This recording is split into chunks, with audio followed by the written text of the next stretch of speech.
The broadcast is now starting. All attendees are in listen-only mode. Hi, I'd like to welcome everyone to today's presentation, The Power of Art Over Argument Concerning Invasive Species. I'm the presenter, Steve Manning. I'm with Invasive Plant Control, Inc. If you'll go to our website, invasiveplantcontrol.com, you can find out all kinds of information about what we do, the types of work we do around the world, and specifically we work on invasive species. So happy to host today and glad we get to talk about this topic today. So the topic's really intriguing, and I think there's been a lot of interest shown in this, and I think Georgia O'Keeffe puts it well when she says, I found I could say things with color and shapes that I couldn't say any other way, things I had no words for. Well, that's kind of what we're talking about today. We want to find a way to make this fuzzy image that I think most of the general public sees and make it into something that's very sharp, something that's very clear and understandable. And when I saw this quote by Ansel Adams, it was really, to me, it was a very deep quote because I really think it's where we stand today in our industry. I think when you look at all the people that we need to be targeting, most of them really don't see what we're talking about, and I think they don't care. And I think a lot of it has to do with the way we're presenting it. So while the image of what we do, it's not fuzzy, it's not something that's unimportant, it's not something that's not clear. We're very clear about it. The way we present it in an art form per se to the general public is very fuzzy, and it's a concept that we have to work hard on to make sure that we're getting people around the world to understand this in a way that it just becomes part of their everyday life, something that's just natural for them to believe in. So I guess I would have to start the whole presentation with, are we preaching to the choir? And I'll answer that question, yes we are. The majority of the work that we do, the majority of the publications that are out there, the majority of the art that we produce, the majority of the advertising that we have is really geared more towards the land manager, the professional land manager, than the private homeowner or the private citizen that maybe just is a lawyer or a banker or a car salesman. Those are the kind of people we really need to be reaching out to and trying to find a way to impact their lives with our topic of invasive species. So how do we make this glamorous? Look at these articles, okay? I just looked up a few things on invasive species, and I have my own publications with titles like this, and most of the people on this phone call probably have publications with titles like this, but allelopathy and exotic plant invasion, from molecules and genes to species interactions, or a list of the reasons why invasive species are bad, coming from some great websites and from great people that work in this field. But it's something that I find interesting, and the people in my office find interesting, and maybe our clients find interesting. But it's difficult to take these messages to someone that's sitting on a couch after work one day and doesn't normally think about invasive species. They're not necessarily going to just read an article about this or pick up a magazine that has to do with this topic. Some of this stuff is just hard to get to. So vision is the art of seeing what is invisible to others. Honestly, I think our topic is invisible to most of the people we really need to reach, and we need to find a way to make it easy for them to grasp. So kind of the concept of this talk was an article I read some time ago about the power of art over argument. A lot of people use this concept of using art instead of arguing about the topic. Our argument is what I just showed you. This plant's allelopathic, we have to get rid of it. Or, it's displacing native species, we need to do something about it. Or, it's noxious to this, it's noxious to that. Most people don't care. We need to come to that realization that if you're not in the scientific field, it's probably not something you're really that interested in unless you're just going to pick up on it and take it as something you're going to run with. So Paul Harvey kind of threw out the idea that we can be using art instead of arguing about it. And we can bring it into everybody's lives, maybe not even knowingly at first, but once they see it, they'll realize they've discovered this topic through maybe a medium of art that they just had never even considered. One of his examples is Shirley Temple. Nobody could have persuaded a generation of Americans to produce a baby boom, yet Shirley Temple movies made every couple want to have one. So the research on this, you look back on time and you look towards when Shirley Temple was very popular. And I know she just passed away this week, But years ago, when she was a young girl and she was on TV or she was singing, it actually prompted people that weren't considering to have kids to want to have children. And that's the strength of the message that art can have. In this case, it was through maybe television or through music. The canvas can be many different things. It can change a lot, but the concept remains the same. So today, my goal is to stimulate your thoughts. I want you to throw a lot of these different canvases out there and say, which one is good for you? Which one are you familiar with, or do you know someone that could do really well with? And how can we enhance what we already have to the point where it is something that's very interesting to people besides the current group of people that we work with? You know, Andy Warhol said, I'm afraid that if you look at a thing long enough, it loses all of its meaning. We don't want to look at one canvas. We want to look at many different ways of doing this. So if all we did was put out there a book and we left it at that, it probably wouldn't last for very long. But if we think about cinematography, we think about architecture, prints, publishing, culinary arts, what all these different ways that we can take the invasive species field and introduce them to the culture. If we use many of those different canvases, I think at the end of the day we're going to be much more successful. So art reflects the times we live in. It's a great way to bring things into focus for society. So, you know, when Napoleon said a picture is worth 1,000 words, I think that is very true. It truly reflects the times we live in. If you just go back in time, and I've said it before, I'm not the person to give you a lesson on art history, but I'm just going to briefly touch on different eras of art and kind of show you that during that time frame, the art that's there is truly reminiscent of how people felt at the time. During the Greek-Roman era, it was a time of very real art, a lot of sculptures. The body was considered magnificent, so you saw a lot of art where the body was, you know, in full force, a lot of color, a lot of common sculptures were out there. During the Dark Ages, later on, and during the Middle Ages, it was different. Because during this time frame, people were having a really hard time. The Black Death was around. Colors were dark and drab. The art was flat and two-dimensional. People basically had to endure life back then. They didn't necessarily want to be there, and they weren't in love with, say, the human body or even the need to be on this earth, so the art reflected this. During the Renaissance age, it changed.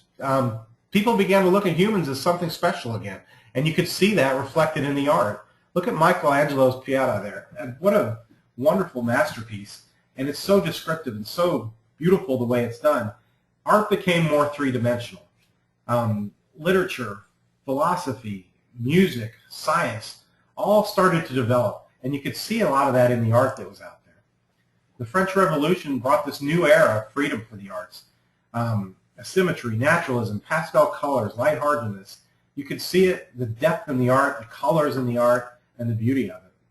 You know, one of the most famous pieces here from the 1940s shows tragedies of war and the suffering it inflicts upon individuals, such as innocent civilians. And this was a way for this artist to get out there and actually show this is life right now. This is the way it is. In the 1940s and basically that era, we also had the World War I and World War II that we were dealing with, and art was really reflective of that as well. If you look back in history and you think about how they used to try to sell certain ideas to the general public, propaganda art was a big deal. Sometimes they dropped things out of airplanes out in rural areas so that people could pick up a pamphlet and take a look at it, and you know, that was their way of selling to them that the war was good or there was a reason for it or what they needed to do to help.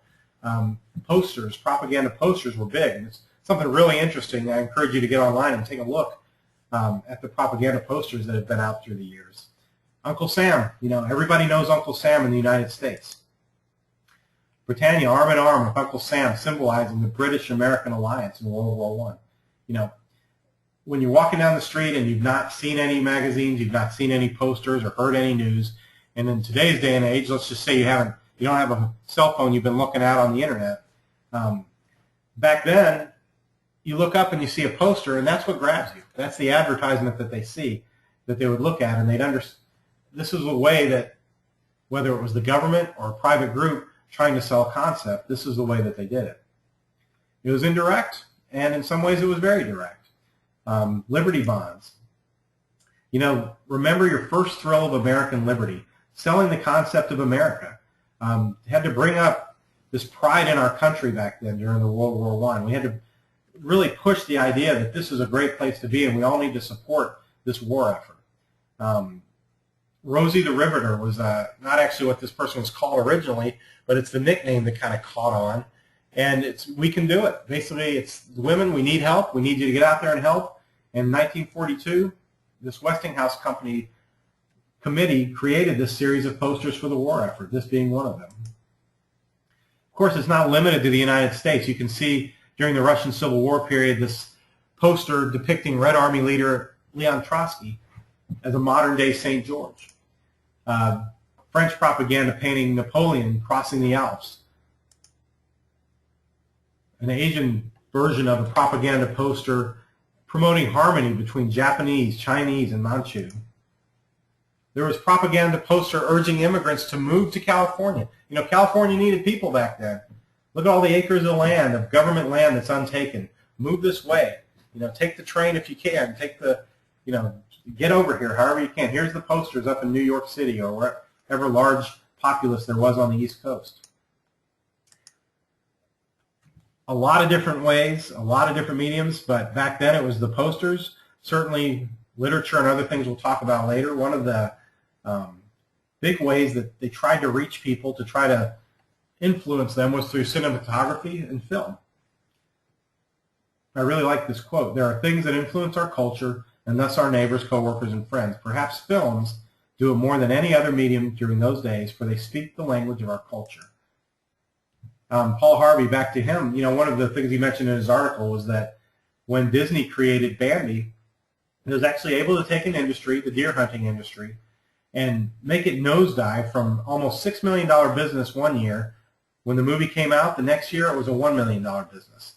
So the argument is people saw this movie, they saw this fragile deer, and they became attached to it so much that this deer hunting industry actually went down.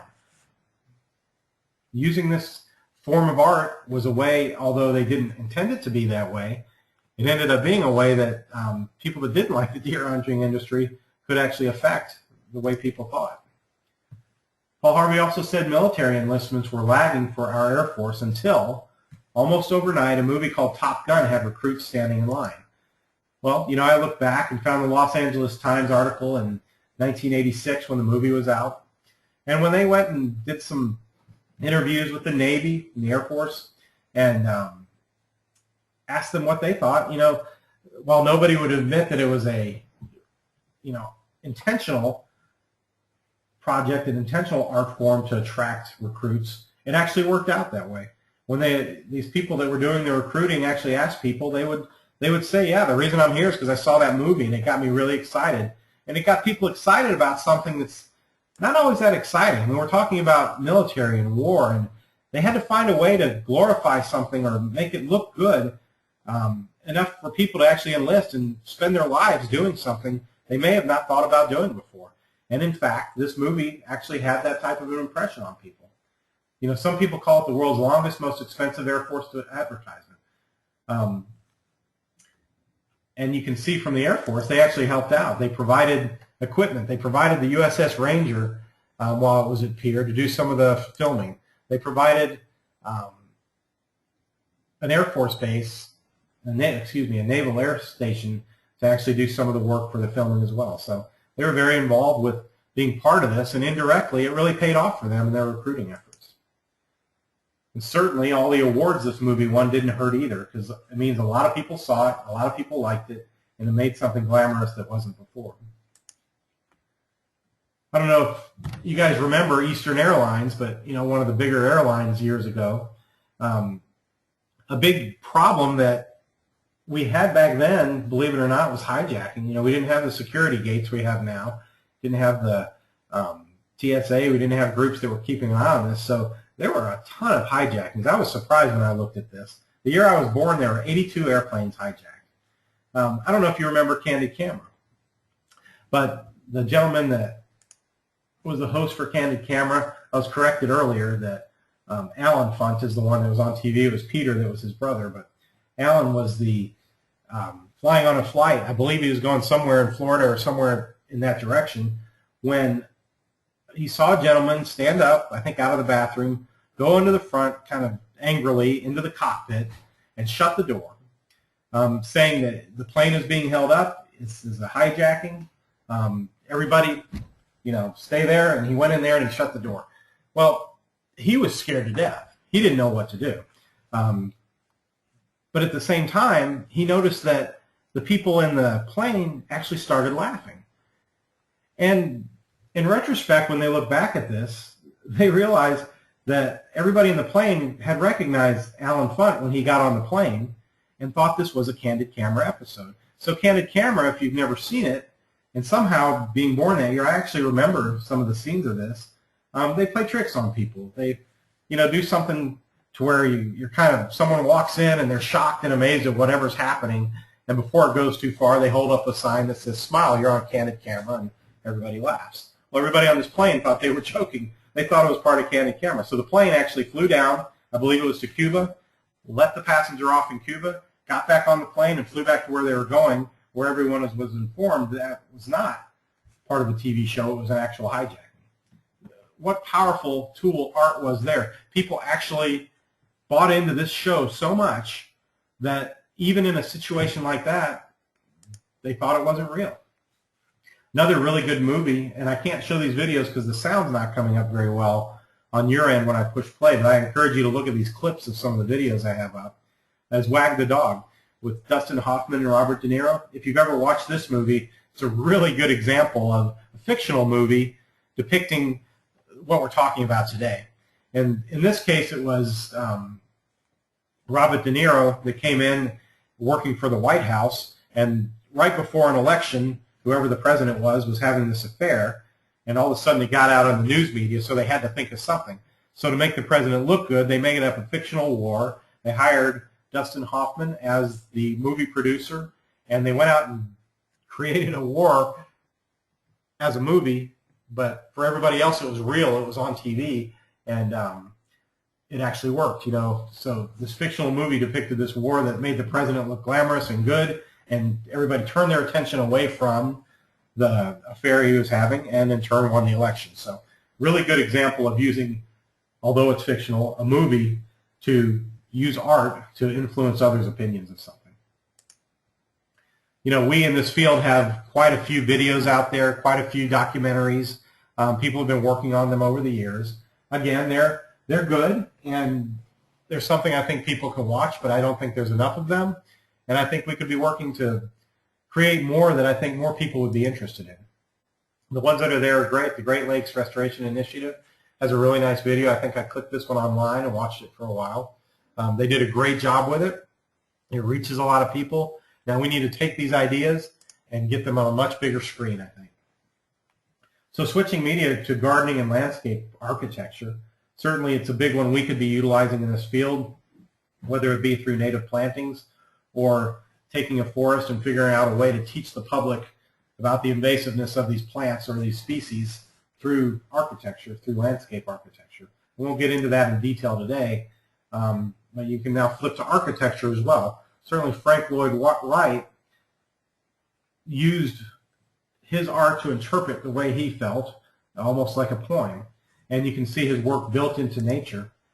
When you think about architecture in the past and what people were trying to achieve in terms of getting other people to understand it, was you can think about churches for centuries. Churches have been built, and you always have to wonder, what are the steeples all about? What's the sphere going up to the sky? Well, the sphere was there as the church so that it reaches up, creates these vertical lines that helps visually enhance the church, but it also directs the viewer's eyes, the people they're trying to attract, vertically up to the heavens. So the verticality of this complements the mission of the church in trying to pull people in and understand that we're all looking up to heaven. So churches have been using art for years, just in the buildings and the architecture that they have. They've been using stained glass. The thing about stained glass, it's a picture that's used to tell stories. Early church believed the church could communicate the truth of the Bible in pictures and symbols to those who were illiterate, and they certainly created some masterpieces through stained glass. So, in our case, in our field, what about the painting media? Just a real quick example in our field here that I thought was kind of fun. And, when you walk down a path and you're in a park or a public area, how many people that know about invasives are looking off to the side and thinking, boy, I can't stand this plant, whether it's Chinese privet, autumn olive, whatever it might be. Well, this artist, Steve Taylor, who had his stuff at the North Carolina Museum of Art, created what he called road tattoos. And he painted on these paths, and within the pattern, he put the names of invasive plants with the outlines of the design and then painted over them so that they would last for a while. Eventually, they would wash off with the rain. But it was a way to get people's attention. They use this path for exercise and bring invasive plants into the picture. Another common theory is the establishment of the national parks were heavily influenced by artists. George Catlin being one of those. You can see one of his paintings there. Back when, in this time and age, it was certainly difficult for most people to know what the Wild West looked like, or to know what even a park 100 miles from their house might have looked like if they lived in the East Coast. Transportation wasn't there the way it is now. You couldn't get around, so the people that traveled to these places were the ones that could have the most influence on selling to the general public that we need to protect these lands. Now, whether they did it directly or indirectly, it's really the way that it started to work. Catlin would travel to the Great Plains, I think the first time in 1832, and he really got involved with the Indian civilization, the wildlife, wilderness, eastern settlements, and you can see in some of his writing that he considered it a magnificent park. He considered the Wild West the nation's park, containing man and beast, and all the wildness and freshness of their nature's beauty. So areas that weren't national parks yet, people that would get home from a long day's work at the steel mill or at the factories or wherever they might be working, I guess this was a long time ago now, but they might sit down and look for something to read, or maybe they would be looking for pictures, they would be looking for something in a book, and they would see something like this and it would just pull them in. This was their movie. This was their platform for taking them away from everyday life. So people like Catlin, people like Frederick Edwin Church, Thomas Cole, David Thoreau, they were the people that were able to do that at the time. You can see some more of his work. The depth and the colors. If you lived in New York City and you came home and this is what you're able to look at, this is what people aspired to do. They wanted to protect things like this because they didn't want to see the waste that we might be using in other parts of the country. You can see Frederick Edwin Church's one of his paintings, Niagara Falls, from the American side. And I just highlighted here some of the key points. The style attempted to capture the wild realism of an unsettled America, quickly disappearing. So we needed to appreciate the natural beauty of these things, and he used art to bring that back to us. Thomas Cole, known for his realistic and detailed portrayal of American landscape and wilderness, he was trying to make this wilderness look romantic, a place that we wanted, not a place that we exploited, but a place that we could protect. And maybe the influence of he and these other artists helped create some of the national parks and some of our federal lands that are protected today. Going to another one, I won't go to another place, we think about Norman Rockwell and the influence he had on society through art. Whether it was the Saturday Evening Post or doing drawings for cereal boxes, he had a huge impact, and he really took people during a time. Well, let's just look at this example. We have Kellogg's, and during this time frame, you're looking at a time when people would have a lot of daily miseries, as they put it here. They would look for something stable, something that had integrity in their life, and people usually went back to nostalgia for that. So by having Norman Rockwell paint or create cereal boxes and some of the other art for Kellogg's, people actually would go into the store with very little money, and they needed a reason to buy what they were going to buy. So Kellogg's actually utilized art as a way to say, this is more important, this has more significance than that box of cereal that's sitting right next to it. And it would actually give people another reason to purchase something. So it was a great way for Kellogg's and Norman Rockwell to use art to influence people and not argue about which one you want to buy. Let's buy this one, it has more value. Norman Rockwell said, I'll never have enough time to paint all the pictures I'd like to. Take a look at his work someday, and you'll have to agree, he really has a lot of neat stuff out there. Really interesting and creative work. So let's think about our field. Are people doing anything here? Absolutely, people are working on stuff. And how are they utilizing it? Well, there's a few different people that I was able to touch base with in the last few weeks that I thought were really interesting. Patterson Clark being one of them. If you get online and type in the art of war on invasive species, you can get a lot of detail about his work and see a video that was done on him and an article that was done on him. But he was a volunteer working in an urban landscape, removing invasive exotics, and he was looking for a way to enjoy what he was doing. And one of the ways he enjoyed doing it was finding by being able to harvest these weeds and actually take them and do something with them. So he actually took these weeds and started creating things with, he would make paper and ink. And with the paper and the ink, he was able to create art that he could sell. One of my favorite ones, go to alienweeds.com to check these things out, is this weed wrench one made from Amur honeysuckle, multiflora rose, mahonia, and it's all on Norway maple paper. Now, I had someone question earlier the idea of these are such beautiful things we're making, and they're such beautiful portrayals of some of these invasive species. Isn't that a problem? Aren't we making them want them versus not wanting them? Well, I think if that's what we're doing it the wrong way.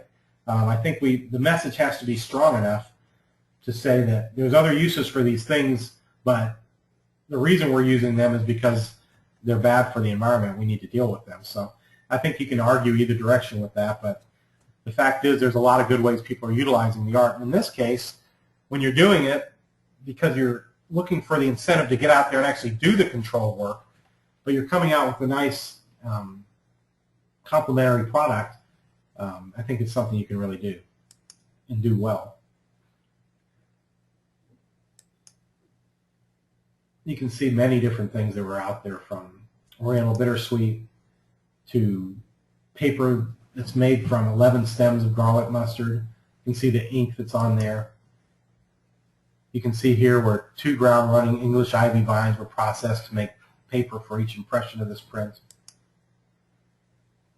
Patterson Clark, very interesting guy. I thought it would be interesting to have him come on as for a webinar. So March 28, 2014, take a look at our website. We'll have a way for you to register for that.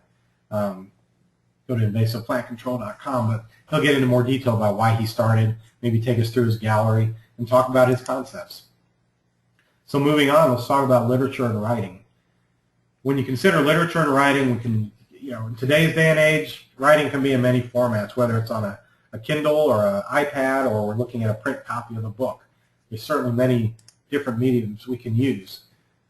I would have to say, and I think we would all agree, that prior to the electronic media, traditional art mediums were the primary catalyst for selling new ideas to the general public. So when we look back at the literature, we look back at the paintings, and we look back at these things, we didn't see this electronically. You didn't just pull up a web page and type in a person's name, and there it was. It was very intriguing for people, and when they had it, the information, whatever it might be, it was very important to them. And when we talk about literature, I think that's more so than anything. So, just away from the invasive species field, more on the natural area side, consider what a book like The Wasteland by T.S. Eliot, the poems he made and put into a book like this, the impact they've had on society over all the years since he wrote these things. Consider the book The Last of the Mohicans and James Fenimore Cooper. Consider that he took this frontier and Indian life we were talking about in the paintings, but he put this into historical romances in literature. So he wrote stories about it. And that just grabs people for generations now. People will read this and be pulled into the Old West. Walden, Life in the Woods by Henry David Thoreau. What a great example of taking literature, taking something that he wrote, and really changing society, changing the way people thought. And not just changing the scientists, not just changing the environmentalists, but changing the general public as well. We have books out there. You get on Amazon, type in invasive species books, and you'll find things. Here's a really interesting one. You'll find a lot of really good scientific books that are really interesting, and I think people would eventually like to have on their shelves. You can see a few of them here. But I think what we really need to have more of is some of the fiction books that kind of indirectly put invasive species in there. If you've read Lord of the Rings or you've read the Narnia books, kids for generations have read those books, and now think about things that are in there, and it's always on their minds. But you throw things in there that are real into a fiction book, and it becomes more real in a lot of people's minds, and it makes the story much better. If we can find ways of infusing invasive species in this type of literature, I think we'll go a long way. Really interesting ideas out there, good books. I think we need to take it another step further. And I think once people get intrigued by these ideas, and they get ideas about children's books that have been out there that have, go to superuper.com, you'll see a good children's book that's put out there. A lot of activity books like Invader Rangers by the Invasive Plant Council of British Columbia. Idaho is under attack, going down the age groups. You can see a lot of games and things they can play concerning invasive species. And I think once kids and adults become more interested in a book that they've grabbed onto and really understand, then they might want to go to that scientific book by Dan Simberloff or whoever it might be and be more interested in working in those things.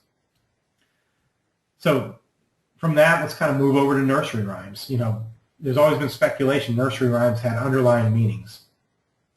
Humpty Dumpty representing King Richard III of England and the wall, his horse. What's the underlying message there? What do people put out there that they wanted us to believe or understand, but they put it in a nursery rhyme so there could be something that through the generations people just read. Even if they didn't know what they were reading, they might have not known what they were actually saying. Mary, Mary, quite contrary. Was this Mary one of England? How did your garden grow? Was that mocking reference to her womb and the fact she couldn't give birth to her heirs? What might it have been? Either way, whoever writes things like nursery rhymes, it's another way people use literature, use writing to infuse their thoughts into generations of people.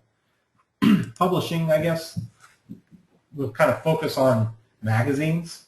And I don't know if you realize this, but the travel industry actually developed Condé Nast Traveler magazine to enhance their industry. They needed something to show people travel's good. And, there's a lot of good articles in there about if you're going to go here, this is how you need to do it. If you're going to travel there, you need this type of visa. If you're going to get on a ship, here's 50 ships to choose from, and here's all our opinion about each of these ships.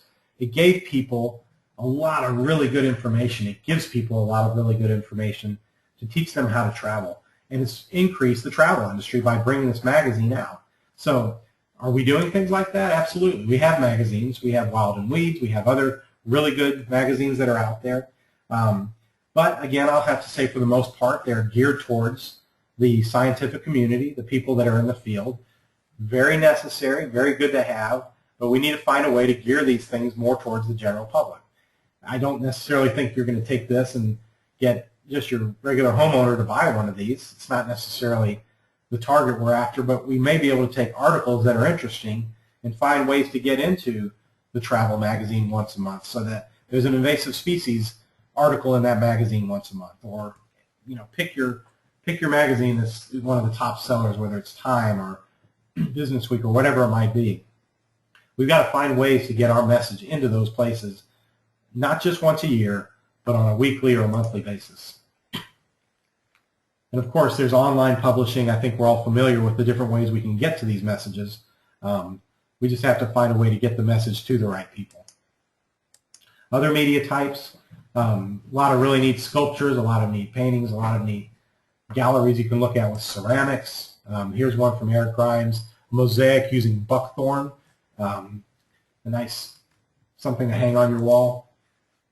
Someone I ran into while doing some research for this talk was Emily Bryant, and you can see her art here, and these are actual pictures, really high-resolution pictures of her collages, I guess you would call them. So the materials you're seeing are actually created using invasive species. So Arundodonax, Nandina, Euonymus, Elaeagnus are all part of this piece right here of the red-eared slider. Her goal was to make art with sustainable materials for education on sustainability issues. So she would find these plants, she would find insects, she would find different invasive species and create art out of them. Just a little process she would take, collect the plants, use certain types of paper, create these things, and actually utilize them to display them at educational facilities or galleries. The tawny crazy ant, you can see the process here.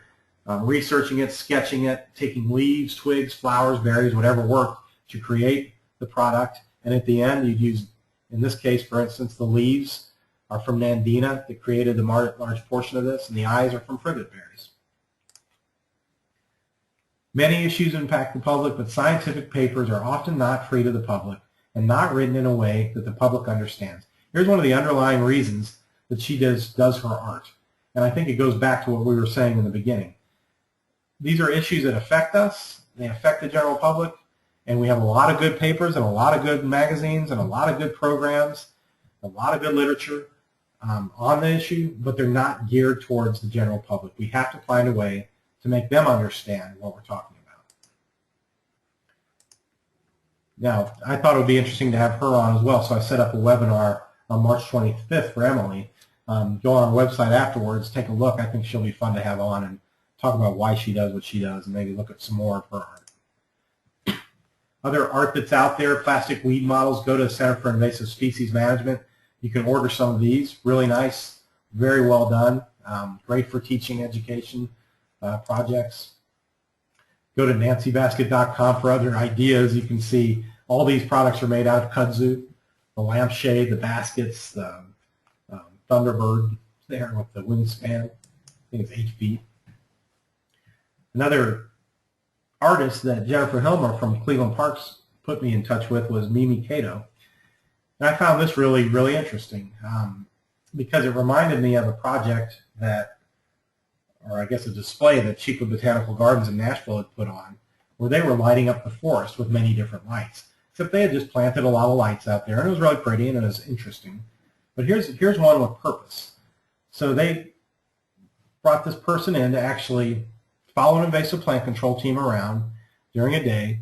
Every time there was a cut or a spray done on a glossy buckthorn, they would mark the stump with reflective tape.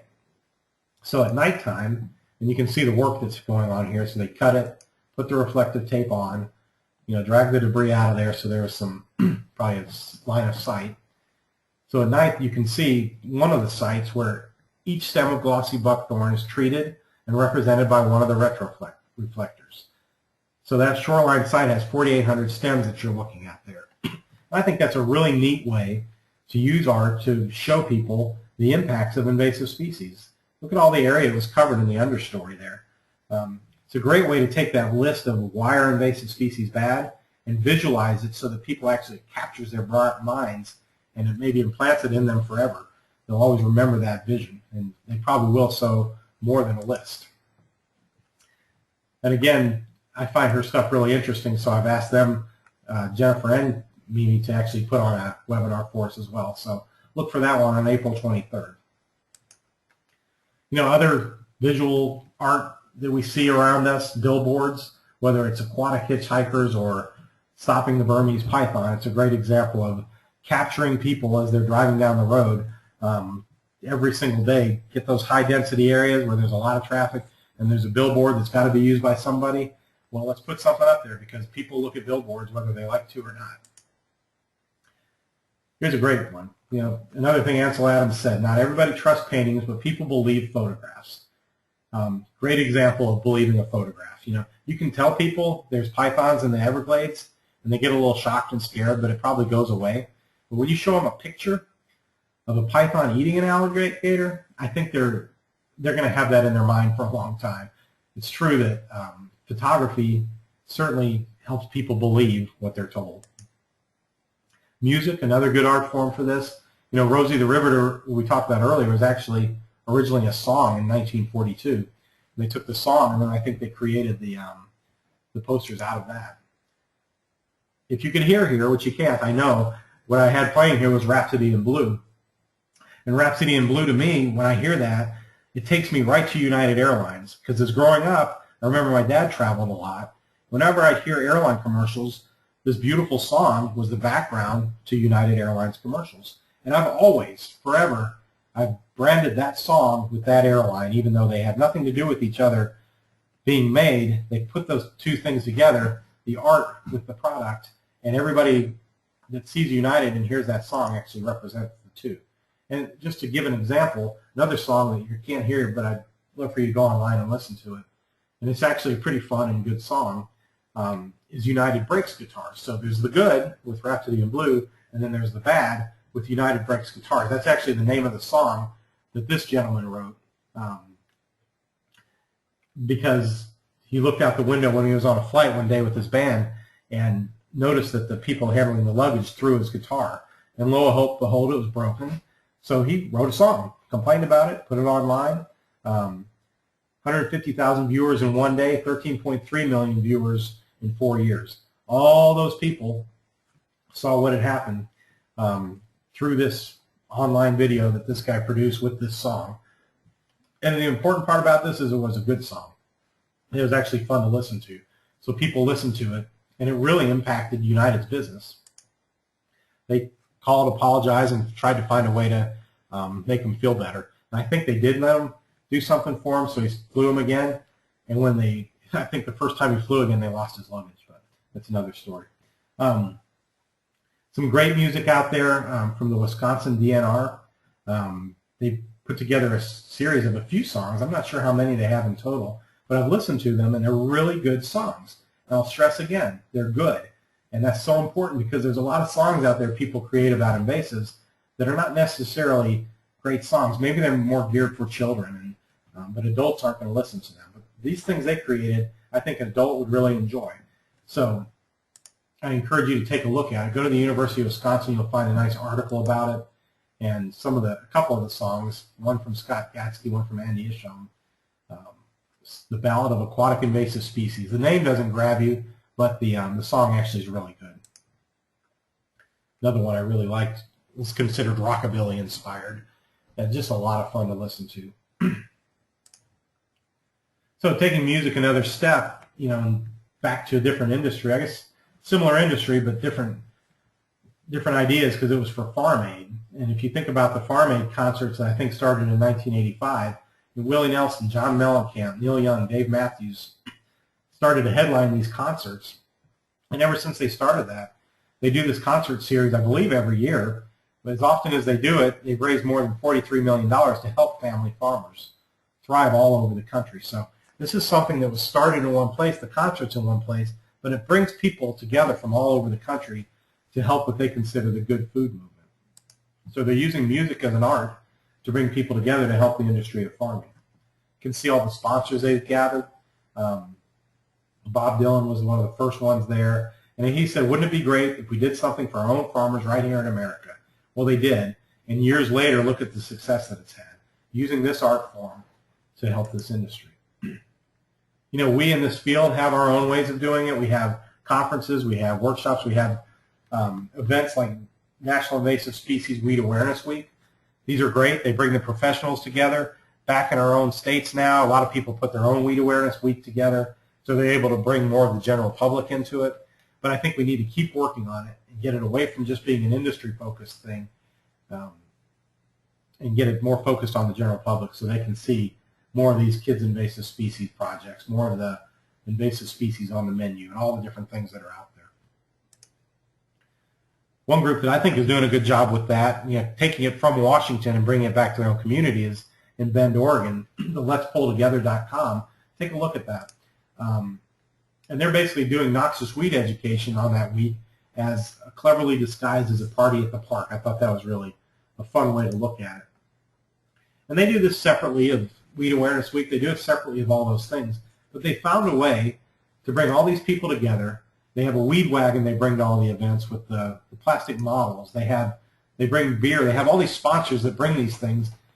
A lot of this stuff is free. I think the ice cream is a sponsored free thing.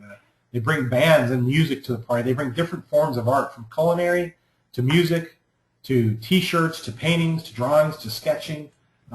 They give prizes away. And they bring people together. And they have a good time doing all these things. And the indirect/direct message is invasive species are bad, and they go out and do the poll.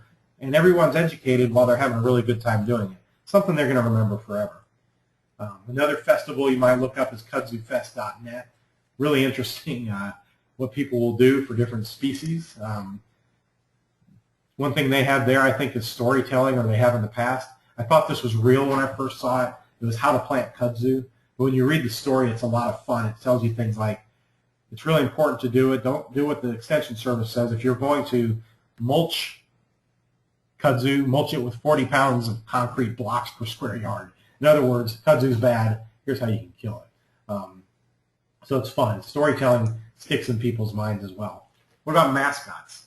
You know, another form of art that we don't really think about, but they're right in front of us every day. When you buy Frosted Flakes, I mean, what kid doesn't hear they're great? You know, I'm sure you put that much better than I would have put it. You had a little song in your head from the commercial you probably heard growing up, or you listen to now. The Tony the Tiger. If you think of Frosted Flakes, you think of Tony the Tiger. If you think of Disney World, you think of Mickey Mouse.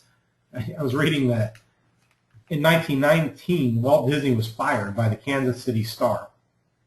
Why? Because, according to his editor, he lacked imagination and had no good ideas. Well, I think that changed a little bit. I think he found success, and he found success through art, and he found it through mascots, and he found it through paintings, and he found it through, you know, culinary arts, anything you can think of. You go to Disney World, what a huge operation they have now. And there's so many girls and so many boys that grow up every day now that are looking for the art from Walt Disney's operations that is still there, whether it's Mickey Mouse or princesses or Buzz Lightyear. And boy, it brings them right into their industry. And that's a wonderful job done after being fired for not being imaginative. You know, getting closer to our industry, Smokey Bear is a great example. I believe it started out as a song and eventually became this mascot. When they saw a cub that was in danger of being burned during a forest fire back in the early 1950s. Someone wrote the song. Now it's a mascot, and up till today, everyone associates in the United States Smokey Bear with preventing forest fires.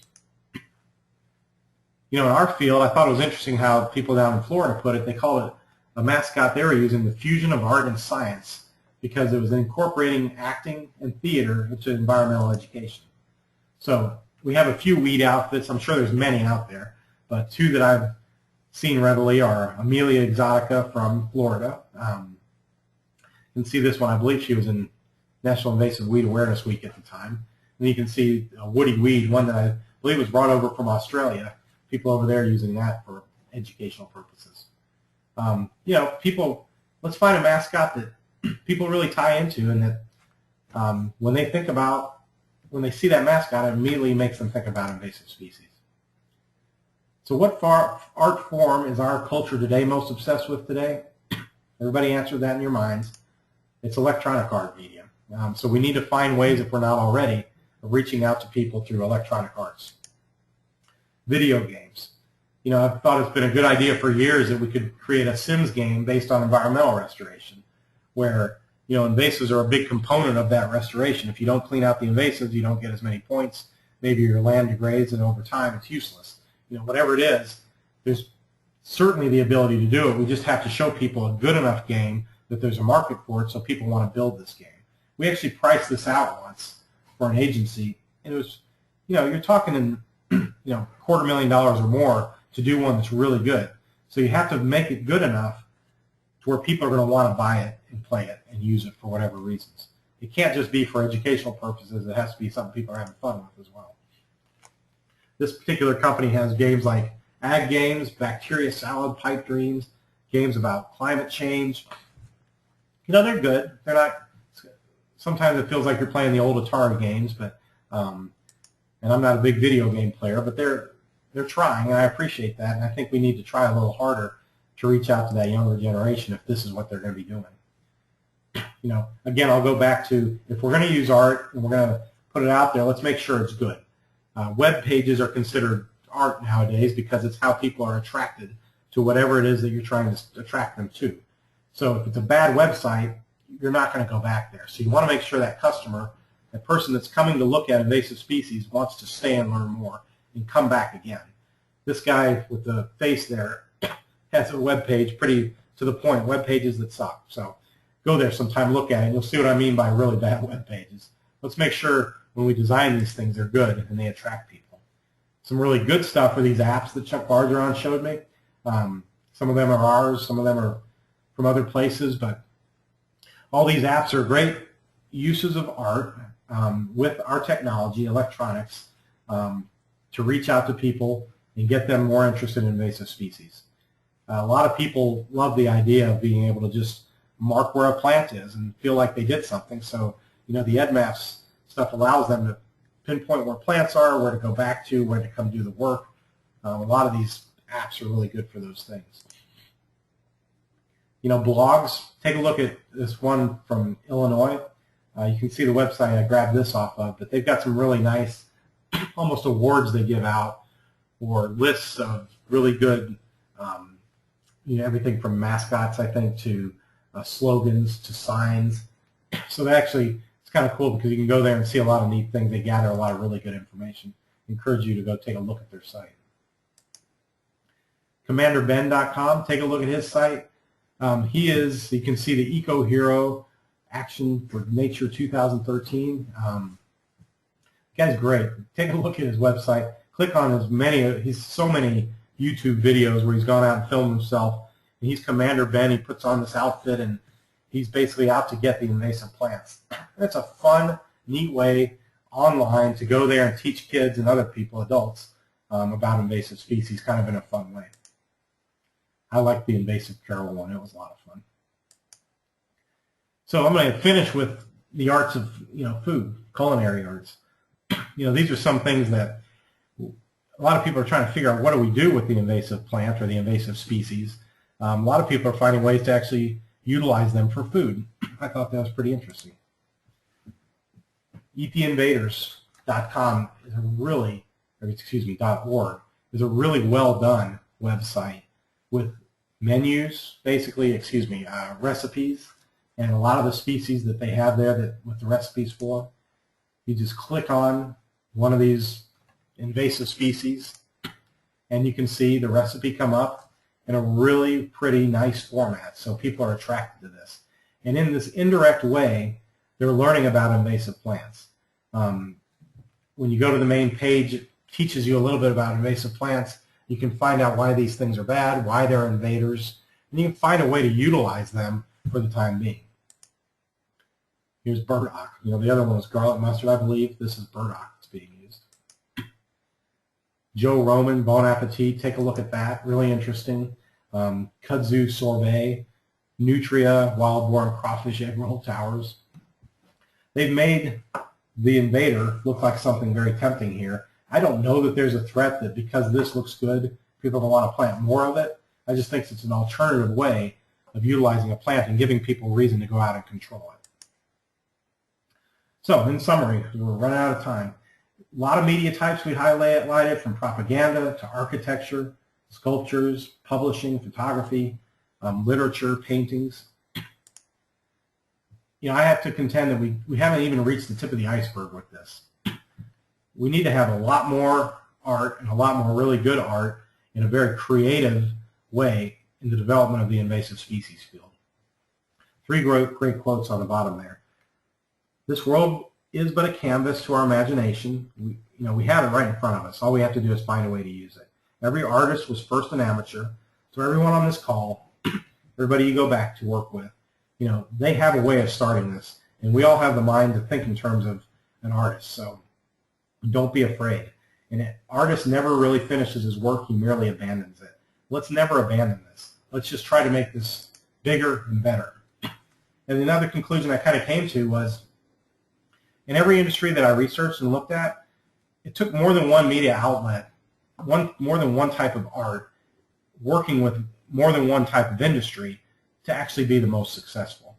So just a couple examples. If you're in the travel industry, like we were talking about earlier, if you work with the airline industry, you work with the music industry, you work with the cruise industry, you work with the luggage industry, you work with the environmental industry, you work with everybody you can think of in all these different complementary industries, and then you build this art to attract all of those guys, it's going to benefit everyone.